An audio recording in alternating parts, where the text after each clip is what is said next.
Anak, may kailangan pala ako sabihin sa'yo. Ano po yun? Magtatrabaho na ako sa ibang bansa. Bakit naman po? Para rin sa kayo, pabubuti natin.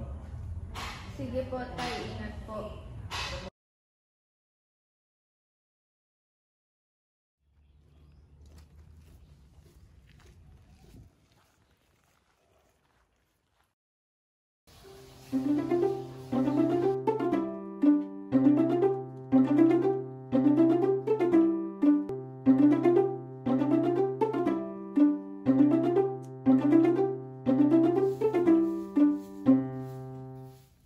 Tay, nak, kamusta ka na?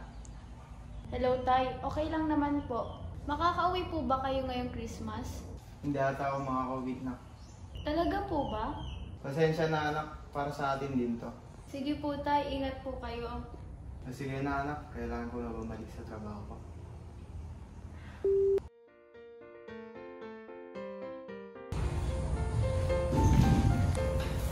Surprise! Akala ko po hindi kayo makakauwi. Pinayagan ako ng amo ko.